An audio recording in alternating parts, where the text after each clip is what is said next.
Magandang gabi mga ka-DIY. So gumawa tayo ng ito ay pang sarili lang nating laruan. Modified Sherwin Vega kung tawagin ng mga taga Iloilo at mga taga Mindanao. Kahit dito sa parting Maynila, ganito yung speaker nila. So matagal ko na talagang gustong gumawa ng gantong speaker pero gusto ko yung malaki sana kaso mahal. Mahal yung speaker tapos mahirap gawin yung box. So nagtry lang ako ng ang ginamit kong speaker ay yung ganito. Ayan. 2 inches lang ang ginamit ko na nakaload dyan. Ito yung ating actual na speaker.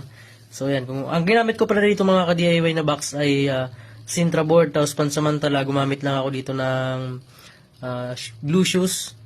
Yung pandikit sa sapatos na para kung may tiban siya. Kaso hindi siya nakapit. Kaya pinasabundahan ko ng glue stick. So ayan yung naging resulta. So medyo madumi yung gawa ng minadali ko lang to. Sa susunod, lilinisin ko na ang paggawa. So ito yung itsura niya. So kikinisin ko na lang yan. Tapos itong mga sobra-sobra niyan.